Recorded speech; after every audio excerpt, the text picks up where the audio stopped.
This is Speak Up. I am Sandra Schulte. Welcome back to our show. I'm so glad that Gianni Pravelli has decided to come back to us. Gianni is going to talk about dementia and Alzheimer's. Gianni, what does it mean to get into the patient's world? Yes, thanks again for having me. And what does it mean? It means basically that you have, as family caregiver, is different from a caretaker. From family caregiver, you have to understand that that person is not anymore the one you loved, and you have to comply with his representation or misrepresentation of his word. His deficit, mnemonic and cognitive deficits, leads the patient to have a misrepresentation of the reality, no? Any kind. They could be even disoriented in time, disoriented in space, and you have to comply with their word without persuading them that they are wrong. So, for instance, if a person doesn't want to go to the bed because he thinks that he's not at his house, you cannot say, "You are wrong, you have to go to the bed." You have to get into his word and say, "Yes, you're right, this is not your house, but eventually you can have a nap and then we can go later to our house." It's a paradox. If you're a family caregiver, like a wife, it's painful, but it's the only way to survive to this new world and to get into his world. Let me say also something. There are some techniques called, one is, for instance, reality orientation therapy, where they tend to break this approach. You don't have to get into his world, but you have to bring back him to our world.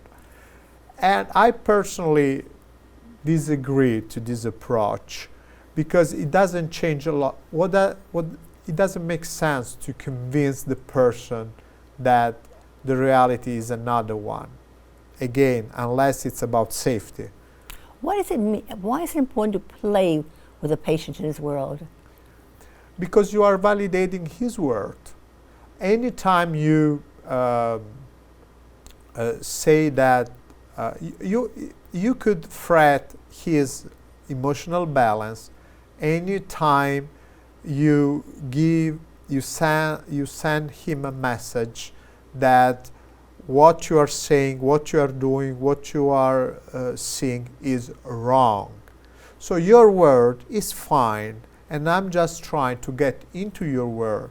Means to validate whatever you feel, you do. That's the best way. Yeah, absolutely. Yes. Why is it important to check the places where the patient spends his or her time? Yeah, that's very, it's very connected to communication and quality of life. Why? Quality of life, if we go out, people with Alzheimer's don't go out at some point very often with the spouse, with the caretakers, because it's always, sometimes could be embarrassing. So when you make, for them, not for other people. So when you go, for instance, to the restaurant, okay, and you go in a place where your table is in the middle of the room, the acoustic is not good enough to have a good conversation, because he needs to have, when we talk about communication, we talk about the sender and the receiver of a mass. The sender has to encode the message, drawing from his vocabulary and put into the communication channel. The communication channel has to work well.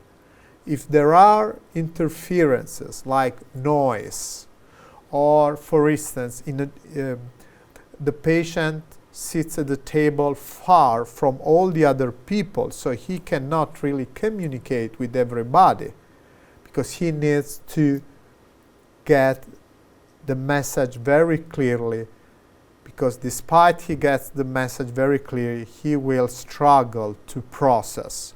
But if we make it more difficult because he cannot listen very well, because it's in the middle of noise, if the other person is far from his seat, it's going to be a fiasco. It happened many times that if you, for instance, you have to check the place, you have also check the time. For instance, if you go 1 hour before the ordinary time, probably you have less people around, so the person can, in any case, have some fun out of the house, which turns to be a jail. So it's just enough to go out, even if the place is not crowded, they don't see a lot of people, but at least it's something different. But it has to be, the patient has to be able to communicate with all the other people. Otherwise, it's going to be very humiliating and frustrating, because at the end of the dinner, when he comes back home, he will realize that he was not anymore the one who was years ago, because he was not able to communicate with anybody. And that's, so you wanted to do something good, but you had the opposite result, only because you didn't check logistically the place where you had to have some fun. How should one present an idea, and why? Yeah, that's interesting, because when you have to support a person with this deficit, you have to take the control of the situation. You cannot afford to give him the possibility to do what he wants, because you have to say what we have to do and do it. For instance, you want to go out. You have, this afternoon, we want to go out. So you have to present an idea we call a closed question, where the answer is already inside in the question. We are going, this afternoon we will go out. Would you prefer to go to a restaurant or to a coffee shop? Okay? So this is the way to, because he could be confused, he could be not able to process alternative, and you cannot follow him. Otherwise, you won't go out and you won't do anything. The other thing is very important. You don't have to ask him questions, because it's like that if you put your head under the blame of a gallows, you know? You are giving him the power, and you cannot afford, because to take care of a person with these deficits, it's tricky. You just have to go out once in a while because it's healthy, and you cannot afford that he can change mind one step before to leave the apartment. And the caretakers and the family caregiver who are watching now, they know very well how many times they found difficult dressing, preparing, and just one step before to leave the apartment, the person changed mind, and they couldn't join to programs that, for instance, we organize, or just to join to friends' appointment. So that's very important, how to present and to be assertive in. Should one try to present an idea by using an event that or something he knows about in the past? A point of reference. You mean that's? Present something he already knows. Or like, for instance, oh, you had a good time going to the carousel. Yeah. It makes sense to prepare a picture of what we are going to do. Involve people they already know. And when you are going to meet that person, it's good to remind him the name of the person to avoid embarrassing situations. So if you go to the coffee shop and you find someone that he is supposed to know who he is or who she is, it makes sense just to avoid embarrassing situation in nice way, say, oh, look at Frank, it's your schoolmate friend, let's go to say hello. It will help a lot to avoid embarrassing situation. Yes. Dementia diary. Why should one maintain, what is a dementia diary and why should one maintain it? Yeah, the dementia diary, it's really, it's not really something that we have to maintain. It's a tricky tool, it's a psychoeducational tool I developed. Very shortly, how it was born. I mean, so 15 years ago I was here in New York and I started to do home visiting in home care to houses of people with dementia. So I took a lot of information for 2 years. Once in a while I used to go. Then I started to read all the literature, read and find family caregivers about daily life events. So what's the dementia diary? I studied for the 40 clinical characteristics of the dementia, from the mild cognitive impairment to the final stage. It's a temporal sequence of symptoms from the beginning to the end, everything. That's dementia, these 40 clinical characteristics. For each of these 40 clinical characteristics, I related daily events which can happen at home, at the patients, at the family caregiver, or at both. And I listed 300 of events related to the 40 clinical characteristics. And for each of these 300 of events, I found and developed suggestions, practical suggestions. Wonderful. Which turned to be 800s. So I put this in a software. So when I meet a family caregiver, I ask her what of these 40 clinical characteristics happened in the last 6 months. And the software automatically selects the suggestions taken from these 800s list related to those specific clinical characteristics of that patient at that stage. And from these 800, usually it's around 100, 110, which are basically 10 pages. So this is the dementia diary. It's a list of practical suggestions to help the family caregivers to handle the daily problem, to cope with that. Are all they applicable? No. Some won't be applicable for that person. Others will be applicable but already applied by the family caregiver, which is a confirmation that he's doing well, because they don't know what they are doing, if it's right, it's wrong, who says that it's right. They are very insecure. This is not a science. It's something that it's a new knowledge taken from the street, from the daily life. And the third possibility is that they really can apply and they didn't, and they never did, so they can start to use. At this point, I also monitor the family caregiver mood with the depression scale score to understand what's the status, if it's the person is depressed or not depressed, because 50% of family caregivers develop depression symptoms during the years of taking care. So, and then that's the baseline. For 6 months, monthly, I try to be in contact with the family caregiver to understand if they are following these suggestions or just they throw them away. And eventually monitor safety indicators. We talk about safety indicators, if the patient, because some of the indicators can be fixed by the suggestions of the dementia diary. Some of admissions to hospitals can be avoided.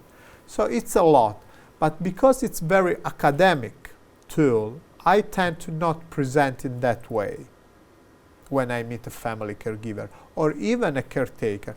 I just consider that a personal knowledge which I can use to support those who support the patients. Now that's why caregiver care. So what basically I do, I consider the Dementia Diary a problem-based training.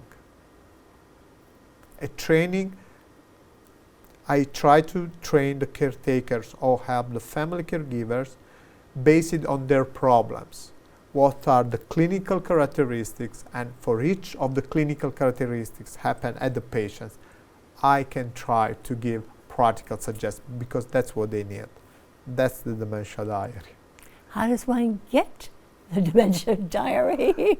Oh, unfortunately, is not. I mean, technically, it was published the first time in Italy, so they took all the copyright.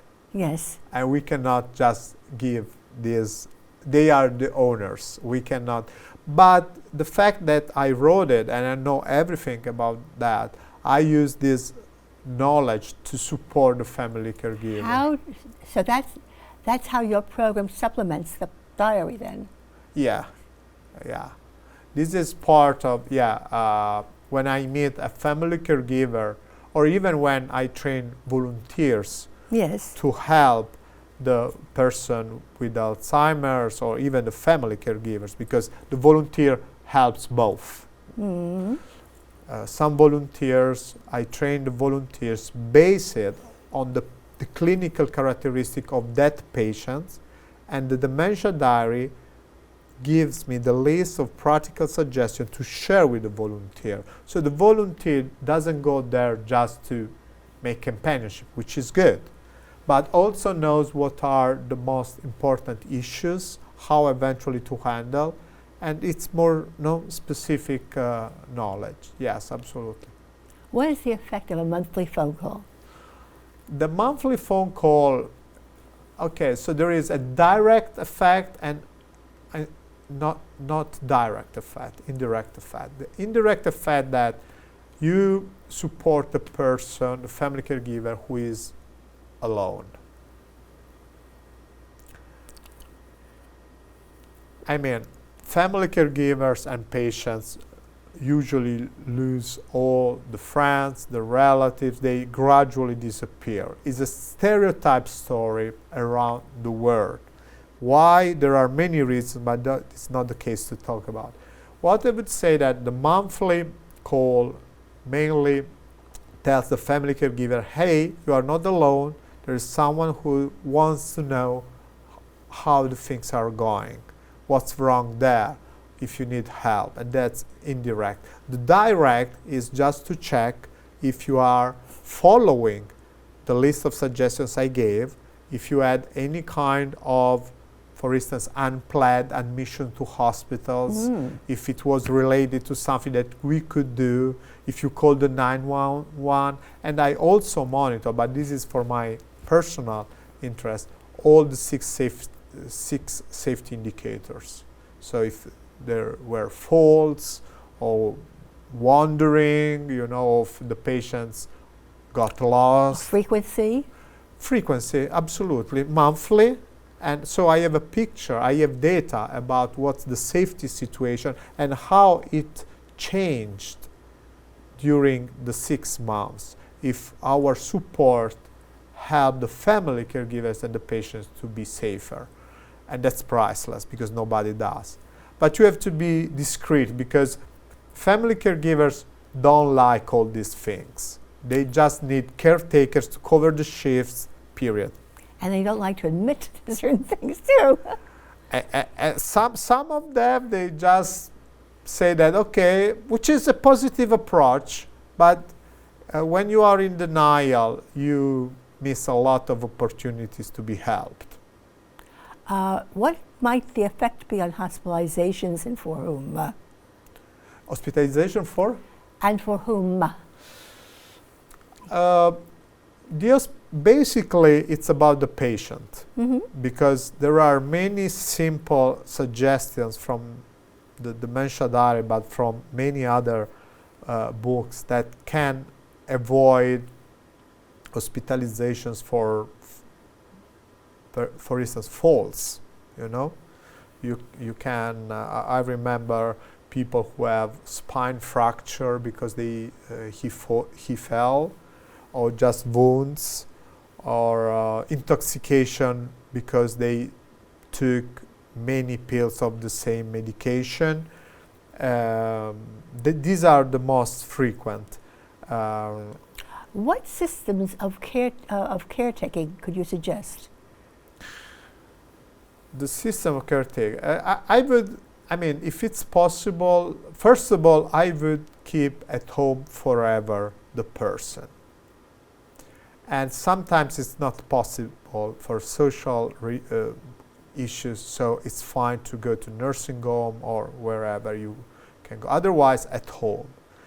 I would involve a family members in the system. No, the patient shouldn't be alone at home.